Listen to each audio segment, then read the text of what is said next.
All right. So let me just share the screen with you. Okay. So then we go back, not on this, but this text. So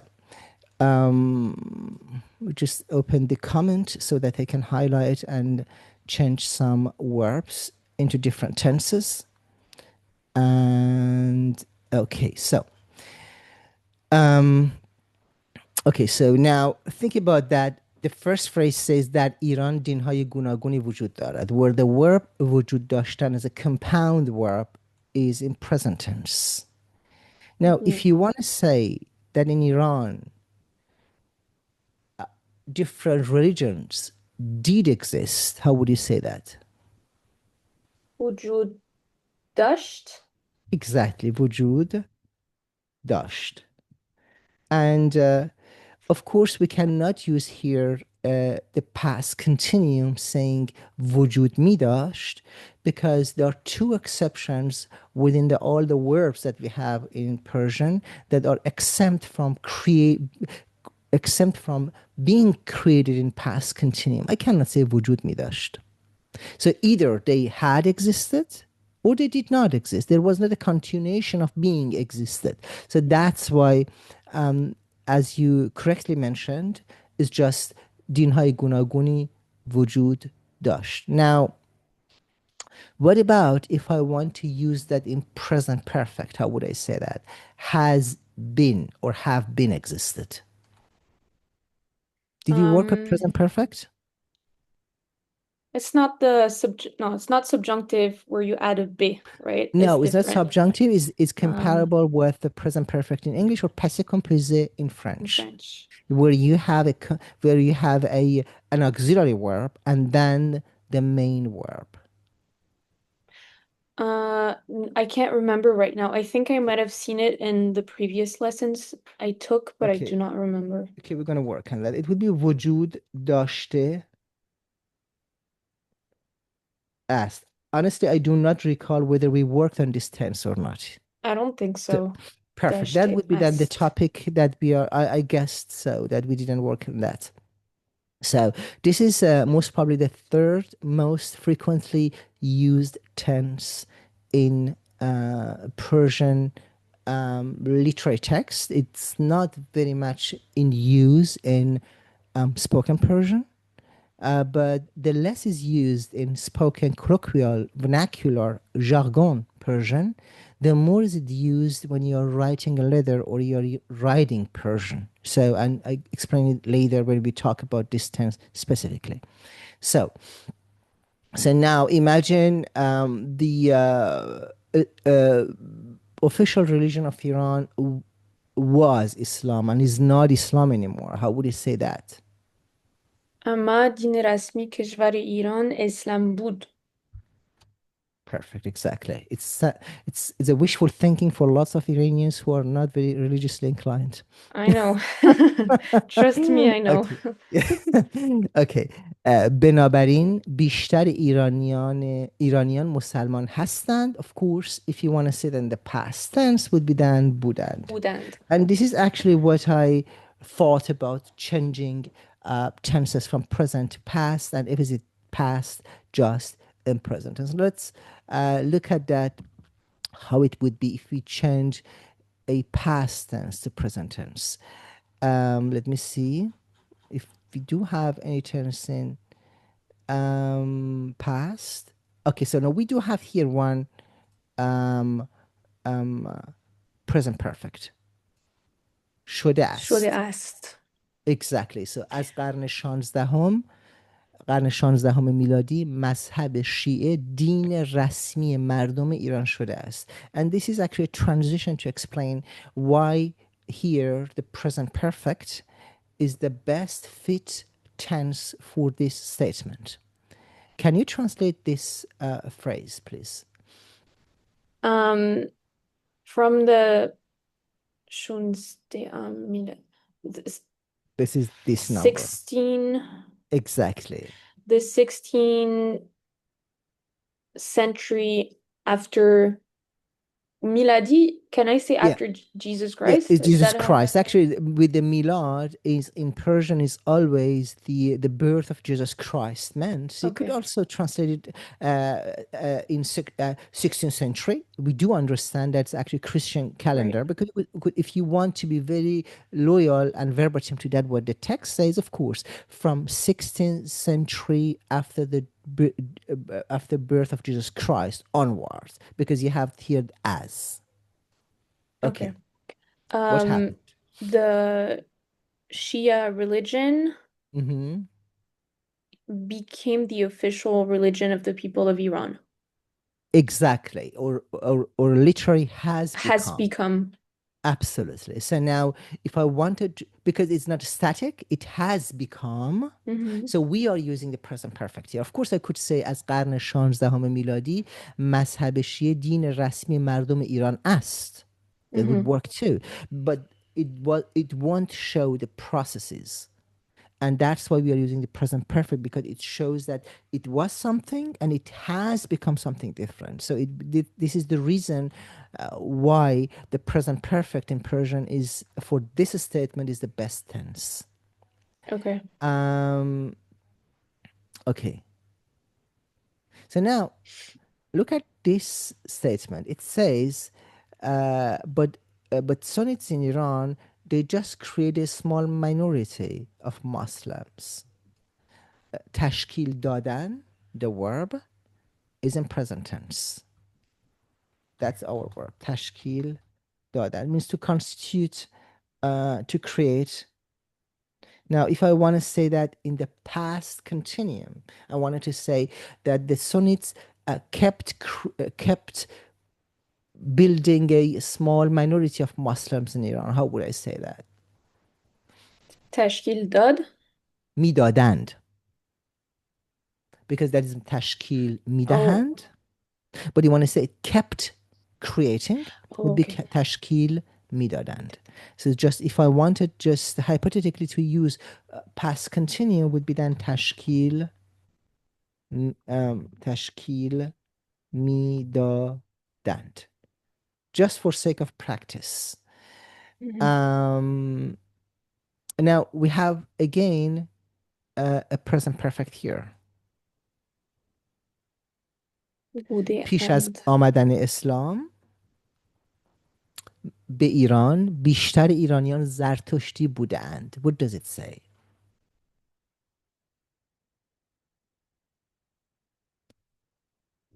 I think Lived your in picture you. was, you were freezing for a second. Sorry. Oh, sorry. Yeah, go ahead. Before Islam arrived. Oh, sorry. It says my connection is unstable. Can you hear me now?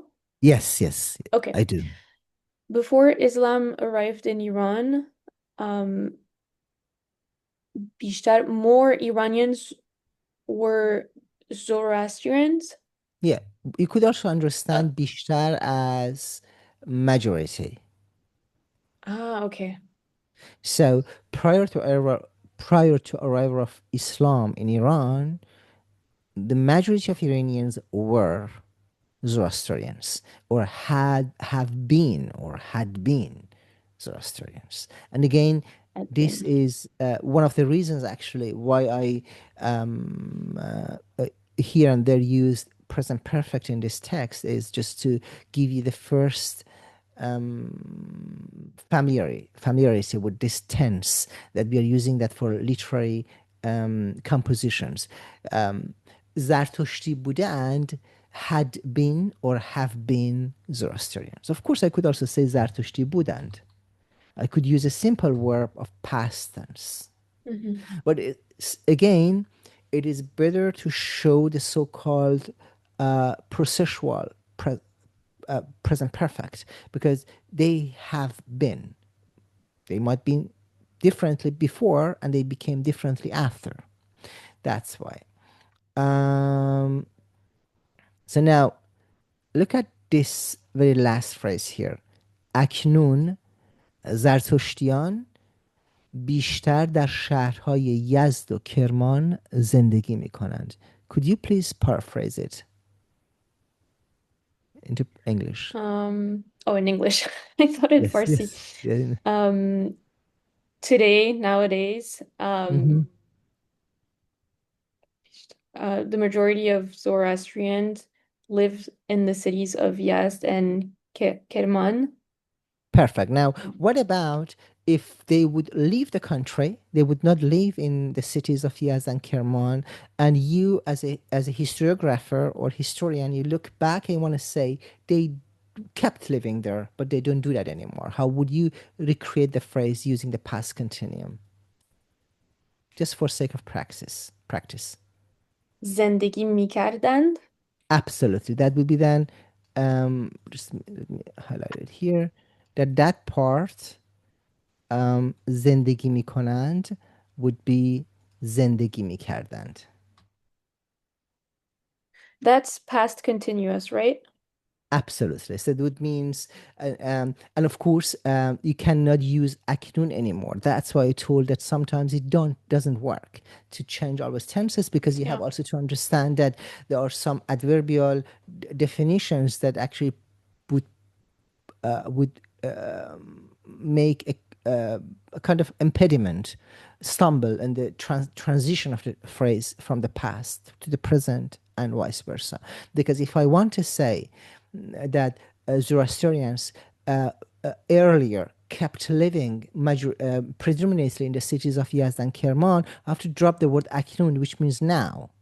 Hmm. So this is just for understanding how we work on distance. Perfect. So now, do you have any question regarding the comprehension of this text? Because I would like to move towards working a little bit in present perfect, and if there is any misunderstanding while reading the text, let me know, and we can work on that. Is it any? Okay. I Okay. think I'm okay. I tried to read it a few times. Sometimes I forget what a word means, but in general, I understood the text. Okay. Perfect. So now there is just one thing that I have to elucidate here. The term for Jews in Persian, the correct term, is Yahudi, Hmm. which goes, of course, to the Aramaic word Yehudim, and was always in plural, went into the Middle Persian, and in Middle Persian, the phonemes ye and j are the same. It became Jehud, Yehud sometimes, and that's why we have two, three different designations for these minority, religious minority. Meanwhile, in Iran, so the best and the philologically correct form is the word Yahudi, which is a term that goes across all the Middle Eastern languages, using the word Yahudi for Jews. Um, there is another term we are using for Jews. It is the word Jahud. Though this word uh, has a little bit um, a negative connotation, at least has been negatively misused. Hmm. And sometimes when Iranians, Muslims, predominantly want to assault Jewish minorities in Iran, they don't call them Yahudi. They call them Jahud. Okay. So it's politically not correct. Philologically it's correct, but since this word has been very often used to curse and assault Jewish minorities in Iran, Jews in Iran, they don't like this terminology. It's like, for example, like the word Negro, that actually philologically has nothing bad in itself, right? It just means black, but it is politically not correct to use it for colored people. Is the same. So now there is a third designation that has been kind of a vestige in the Iranian culture, is the word Kalimi. This word is a fabricated word, and it's not a correct designation, but they use it often. The reason why they call it Kalimi, because in one of the verses in Quran, there is a phrase where God talks to Prophet Moses, or reversely, Prophet Moses talks to God, and and then he became Kalimullah, speaker with the God. And then from that, one of the clerics in Iran in early 20th century took that word, designated for Jewish minorities in Iran. In none of the Middle Eastern languages, not in Pashto, not in Arabic, not in Urdu, and not even in Persian of pre-20th century, this word had any historical value. But meanwhile, in Iran, most of the Muslims, they call the Jews Kalimi. Okay. Is Uh, it in, does it have any negative connotation no, or it is just doesn't. a different? No, it doesn't have any negative connotation, but this is a neologism. It actually, like, it's like this, if I would call a Christian, um, I don't know, a kind of based on a particular belief that the person has, and Mhm. particular, metonymically, a very particular. I don't recall now a particular term, but think about that. We know Christians as Christians, but now imagine one apostle whose name is, for example, I don't know, for example, John. I would call, for example, Christians people people from John, something like that. It doesn't work because it doesn't have those that the clear value of the that term that actually could apply to all the Jews. People in Afghanistan and in Tajikistan, two other Persian speaking countries, they call the people of Jewish background Musai or Musavi, which actually goes back. It means people who are the follower of the prophet Moses, which is in Persian Musa, Musai or Musavi. They don't use Yahudi, they don't use Jahud, they don't use Kalimi. Of course, it was Iranian fabrication. They use the word Musai or Musavi, which means mosaic people, people from the folk of Moses. Okay, and that's it. Nothing particular that could be actually discussed here. If there is any question, just let me know or text me if there is any comprehension question here. So now closing that, and let me just share with you that PowerPoint. Okay, second. So, all right. So, okay. Um, so we worked on simple past, and we worked on past continuum, if you do remember, Mhm. and we worked on, well, and then we worked also on another tense. It was the present tense, of course. Now let's talk about present perfect. In Persian, we call it گذشته نقلی. That's the term. So actually, you don't need to know the terminology in Persian, just for sake of that. If you encounter any, if you're working on any just Persian workbook that they prefer to use the terminology in Persian, it's called گذشته نقلی. گذشته is past, and نقلی means narrative. It means actually narrative past, but it doesn't have the narrative meaning. It is very much comparable to present perfect in English or passé composé in French. And it's very frequently used in written Persian, not in spoken Persian, in comparison to French, less in English, but in comparison to French, where you often use passé composé for everyday conversation, we don't use it for everyday conversation. For everyday conversation, we use past continuum or simple past. Now, what is the benefit of learning this tense? Before I talk about the dimensions of usage of this tense, let's think about or work on the formation of this tense. How do we create it? So we do actually need the past root of the verb.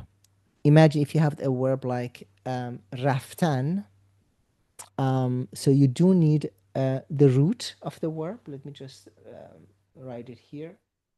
Um, so you do need the verb. For example, if you have the verb raftan, you drop the an and you come to the root of the word raft, and then you add an unhearable he at the end to create a participle passive of the verb rafte. And so you finally come to this form rafte, and that means gone.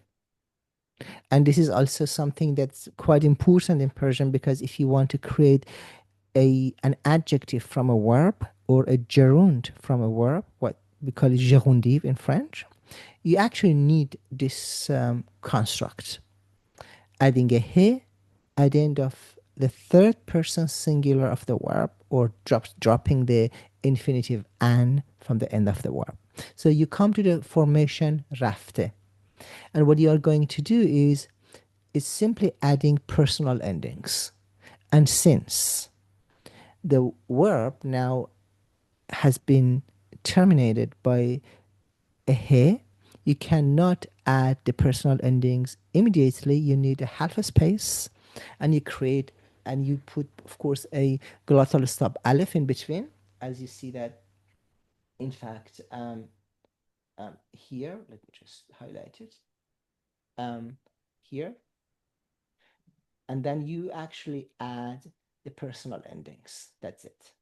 So you have rafte am, rafte I, rafte ast, rafte im, rafte id, rafte and. So rafte by itself is the participle passive of the verb, or participle past of the verb, and that what you see after is a glottal stop just to separate the participle from the personal ending. And what you do see after, it is nothing else but the personal ending. These are the personal endings. That's it. So now, just to make sure that you understood how to form this structure, think about the verb khordan and try to conjugate it. خورده ام، خورده ای، خورده است، خورده ایم، خورده اید، خورده اند. Absolutely. So, and this is the way you create. There is no magic. There is no rocket science. It's just the question why we do need an aleph between khorde and the personal ending is because is a morphological, let's say, ornamental form that separates the participle form from the flexions of the verb. But you don't pronounce it. You do not pronounce it. You never say Okay. khorde or rafte. It is just khorde and rafte. Let's. No, but the alif, you don't pronounce. For example, you would never say rafte ai. Raf. Rafte. Okay. No. Okay. So let's just take another verb. Let's, for example, take the verb pushidan.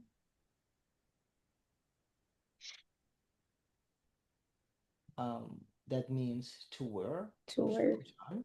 So now, and let's just conjugate it. پوشیده ام، پوشیده ای، پوشیده است، Exactly. پوشیده ایم، پوشیده اید، پوشیده اند. Exactly. So now that you have the fully grasp of formation, the question is, okay, when do you use it? If is it in fact a tense that is less frequently used in spoken Persian, but more in literary or written Persian. So what is actually the benefit of learning this tense? Well, the answer is, so this is a very particular tense that just let's say modern languages or even in the European languages have it. This is a tense that represents an action that in fact has been completed in the past, but the effect, the result, and the influence of that is still visible in our present tense. Okay. If you say رفتم means I have gone. I started to go maybe a few minutes ago, a few hours ago, but you see that my absence in the place where I was, and you see my presence where I am now. So this is رفتم. Or better with the verb, let's say خوردن.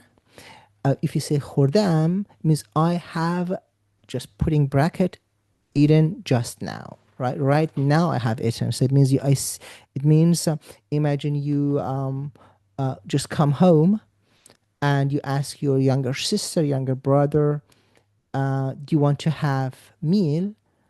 And he looks at you and points with his fingers just very plastically on the table on the rest of the pizza that he has eaten right now, and says خوردم. It means I just ate. So it means you can very plastically perceive that the act of eating completed, in fact, in the past, but you see the result, the rest of the food, and the saturation of your brother, that he is full, he doesn't want to have food anymore. So it means you would use this tense in a written Persian when you want to talk about an action, an undertaking that its initiation was in the past, but the result is still perceivable in our present tense. Now, of course, when this tense doesn't have lots of frequency in spoken Persian, what tense we do use if we cannot use this tense? So we just simply use simple past. رفتم، خوردم، پوشیدم. But one thing that's important is that you could use actually the participle form without conjugation as an adjective. For example, going back to the verb خوردن. If I say خورده, means eaten, right? Just without conjugation. It's something that has been consumed. Now I can say سیب خورده, which means an eaten apple. پیتزای خورده, a consumed pizza. So what it means is that this tense present perfect gives us also the possibility to create gerund form, to create those participle forms of the verb that could actually function as adjectives. I can say, for example, فرشید رفته, the gone فرشید. So the فرشید that he's not here anymore, he has gone. I can say لعای رفته, so the لعا who is gone, the gone لعا, right? So or the traveled لعا. So it means, in fact, we could use alone the participle form of the verb without the flexions of the personal endings as an adjective added to a noun. I can, for example, say, if I want to talk about a kissed child that has been kissed by the mother, by the parents, by sister, brother, I can say کودک بوسیده. No? So think about that. You have the word بوسیدن. That means to kiss. And then I can say بوسیده. So I create, in fact, a participle passive. And now I can come here and create, in fact, an adjective out of that. I can say کودک بوسیده, which literally means a kissed child. So it means it has, next to the fact that you can use it for literary text as a tense, you could just independently use this participle form of the verb or the gerund form of the verb as an adjective, reuse it not as a verb anymore, but simply as a quality, as a property of a noun. Okay. And that's why the present perfect in Persian has a high usage, even in spoken Persian, if you don't conjugate it, just as an adjective, right? I can also use it simply as a verb that has been not fully conjugated. For example, you come home, you ask for your fiancé, and your fiance's mom would say, what's your fiance's name? Sorry. Seper. Seper. So she would say, so you could ask, مامان سپر کجاست? She would say سپر رفته. Simply. Miss Seper has gone. So she would not use fully the verb up to the very end. She wouldn't say سپر رفته است. She says سپر رفته. I think I've heard this, but I never realized it wasn't conjugated. It's It just is it one is part of the conjugated. verb. Yeah, it's conjugated, but that's in fact it's just is in kind of ellipsis. Hmm. The auxiliary verb has been dropped. Right. uh, it's the same, it's the same like in English. I mean, if you would ask, so where is Sarah, and they would tell you Sarah is gone. Actually, it is not is gone, it's she has gone, but we just squeeze it in a very colloquial English that we think is really is gone. It actually has to be gone. So it means it's more or less is the same treatment that we do that in English and maybe lots of other European languages, where you do not create a fully conjugated form, you just say the main verb. So in terms of meaning, what would be the difference between seper rafte and seper raft? Rafte Well, is if he just left like 5 minutes ago. absolutely, Okay. absolutely. It means it just. I mean, if you just have come, arrived a little bit earlier, you might have met him, you might Okay. have encountered him, but he just went. He just has gone a few minutes before you came. Absolutely. It Okay. means it's a very freshly baked tense that had been constructed in the past, but you see still the result, the absence of the person, the rest of the food that has been eaten, and so on. Okay. And this is the most important thing that you have to know about the present perfect. Now, you can actually take this form and do with the participle form what you want. You can create thousands of or there's hundreds of participle forms that you can match them with a noun or without a noun. You could just simply say آب نوشیده. So نوشیده means to drink, and ab is water. So, and if I say ab nushide word by word means, in fact, the drunk water, or the water that has been drunk, Mhm. consumed. Um, so it's a very popular form if you know how to work with that. Particularly would be used also in the third person, often when they don't want to conjugate the full scope of the verb. If somebody already had his food, it would say, for example, فرشید غذا خورده یا لئا غذا خورده سپر غذا خورده. So it means they already had their food, they don't want to have anymore. That's it. The question is, do you use it for other persons? Often not. It's just for the third person. If it's for the first person, you would say خوردم, خوردی. But if it comes to the third person and you want to really explain that thing in behalf of another person, behest of another person, it's the best way to use the third person singular without the ast at the end. Okay. For all other persons, it's simply better to use the simple past. Okay, that's all what we have to know about present perfect, and I would give a mini exercise on that. that would settle with you and Kevin a little bit better how to use them. Um, any question for Nope. now? Okay, perfect. So now let me just share with you again this another text. Um, the text is about well, this is the text called فعالیت‌های روزانه. I think this is the page 112, 113. You're going to find it on the, I'm going to send you the page number from that workbook in Persian. But because I wanted to extend a little bit working on this text, I typed it. And because the text unfortunately doesn't have the vocalizations, as you see here, I add the vocalizations when I typed it again. So it's actually more or less the same text. Actually, the same text, absolutely. It's just I add one or two words here.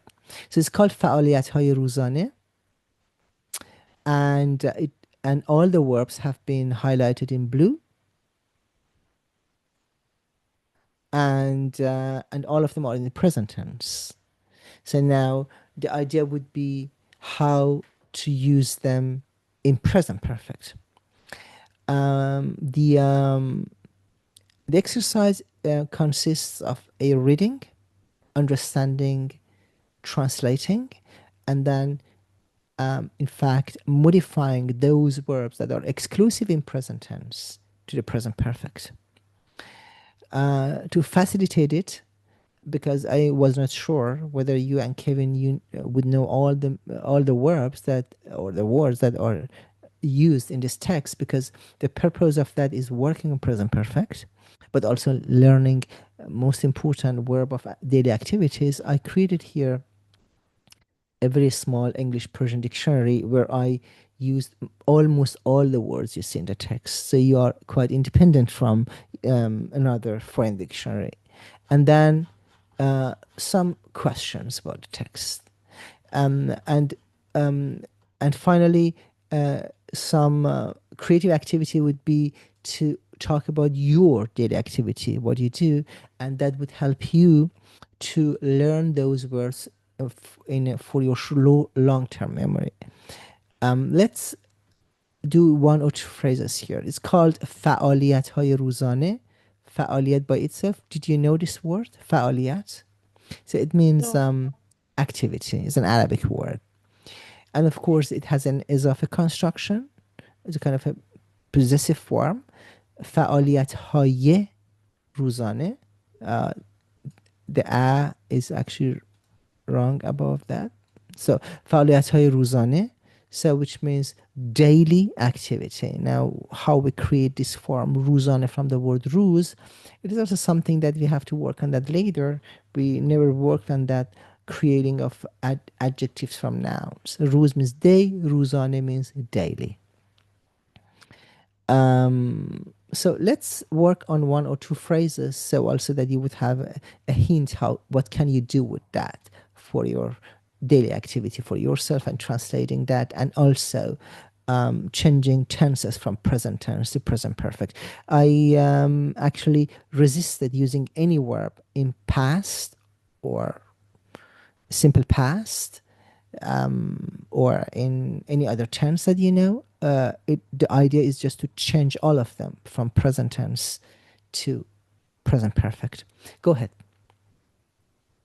مهران هر روز صبح با Mm-hmm. صدای زنگ Mm-hmm.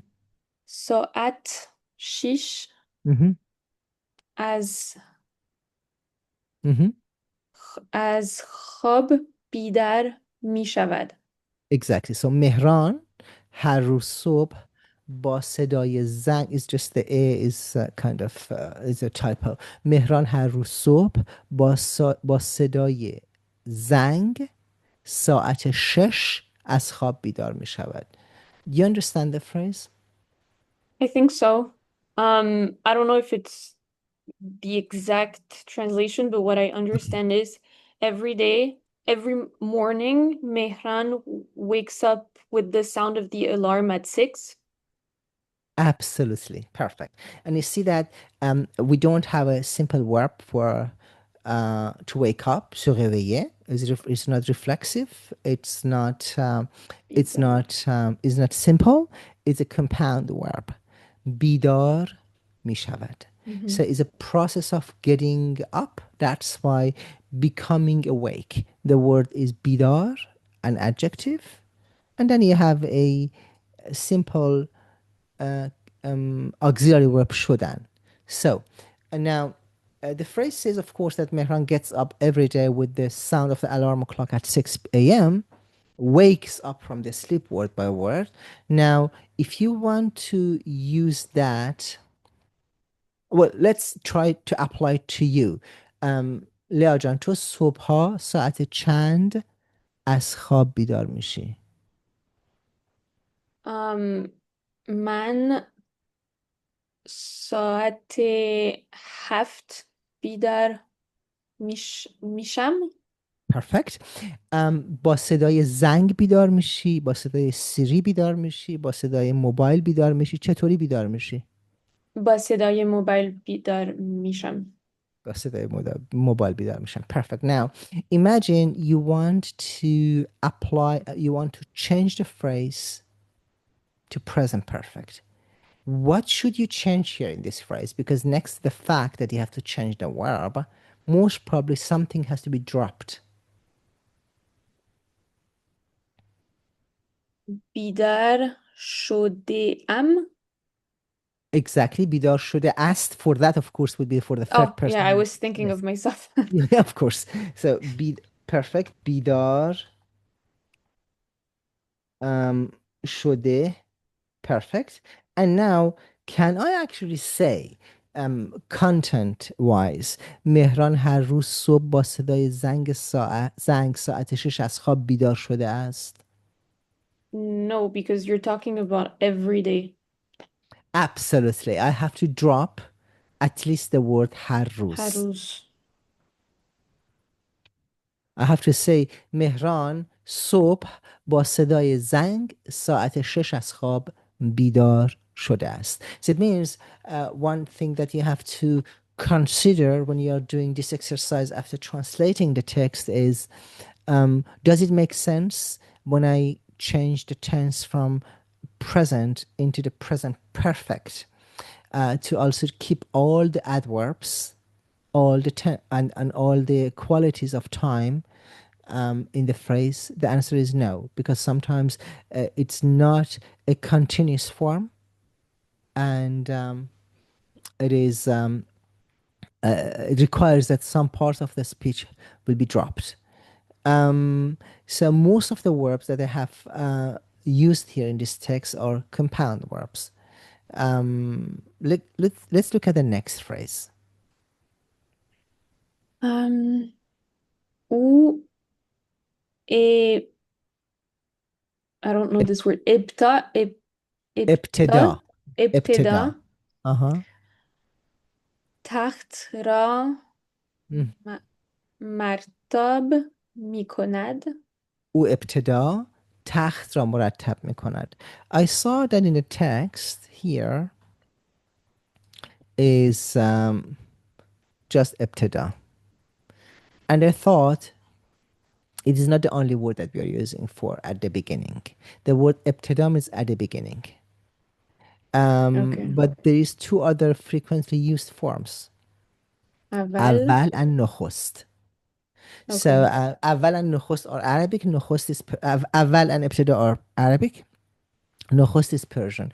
One of the most frequently used form is اول.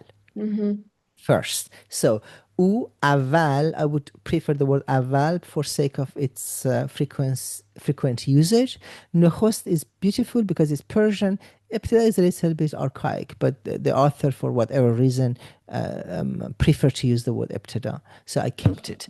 But I wanted just that you would learn also اول and نخست, because we would have to deal with these two forms also in our future texts. So او اول تخت را مرتب می کند. I think I don't understand what the verb is, but I think tacht is bed, so I will guess it means he first gets out of the bed, something like this. مرتب کردن, it means to set up or to arrange To something, to oh, to make the organize. bed. He makes the Exactly. bed first. Okay. Exactly. He makes the bed first. What the first what he's doing, and then you see that the verb has again an adjective and and an auxiliary verb. کردن, the most popular and frequently used verb, and the verb is مرتب کردن. مرتب by itself means organized. For example, Okay. you can say تخت من مرتب است. It doesn't need to be used with the verb کردن. It Okay. could come also with a simple verb of بودن. For example, we could say سارا دختر مرتبی است. Or سارا دختر مرتبی means Sarah is an organized, disciplined girl. Is the word مرتب, Okay. an adjective in Arabic. And مرتب کردن could also use if you put your books in the shelf, if you actually put your clothes in a commode, in a closet, if you actually arrange things on a table, if you put everything that belongs to a specific space in the house, you put it at its place, it's مرتب کردن.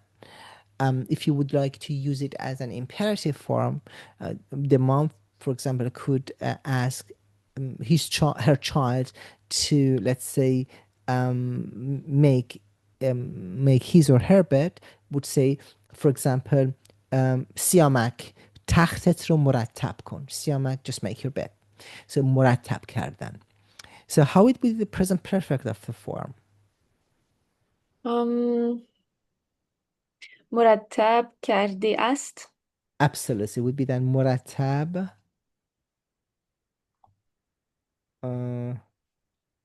مرتب. So just with the مرتب کرده است. So has arranged. And the final verb here for today's session. So go ahead. بعد یک ربع Uh-huh. ورزش می کند. Mhm. بعد یک رب ورزش میکند. Do you know the word ورزش? Sports. So Perfect. I imagine he Absolutely. plays sports, but what's rob? Is rob quarter?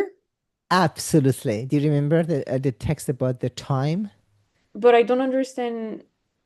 Oh, he Yeah, plays sports for 1/4. yeah, or does exercise. بعد یک ربع. So Okay, I no, think I was confused because there's no word that says for, like exercising for 15 minutes. you don't need to say. You Okay. could say بعد برای یک رب ورزش میکند. You could say that. But you could Okay. also say بعد یک رب ورزش میکند. After math, he just does exercise for quarter of hour, for 15 minutes. ورزش کردن. لیا, تو ورزش میکنی؟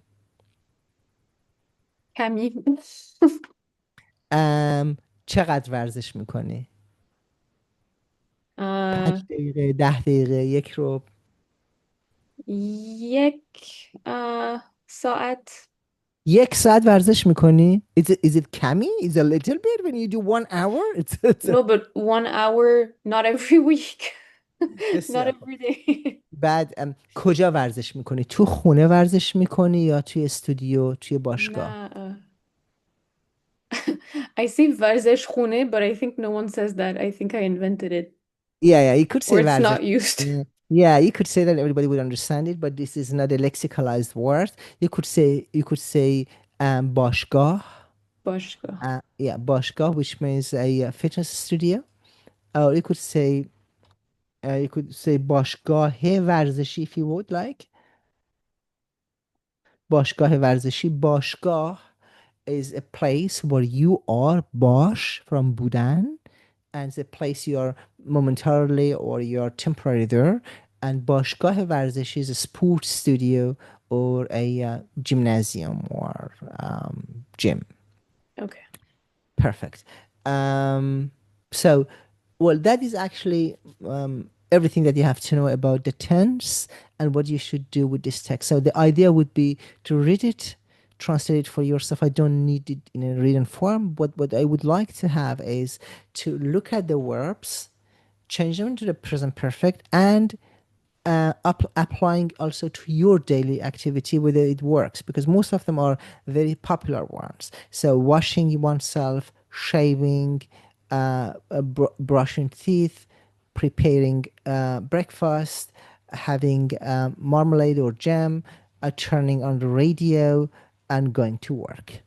So they are the listening to news and so on. They are very popular verbs, and I try to actually use the most frequently verbs for daily activity, and I retained myself using more complex words because in a very small paragraph you have 20 verbs. That's enough. Mhm. All right. Thank you so much. Merci پس تا Thank you. I هفته I Yes. have just a quick question. Do you know when our last session is in this package? I think it's next week, but I'm not sure. I don't keep the track, but I would look Okay. at that and let you know. Absolutely. Thank Okay. you for asking, but let you know, just text you or a Okay. mail. اوکی مرسی و روز خوبی Merci. داشته باشی تا هفته آینده. خدا Thank you. نگهدار. خداحافظ.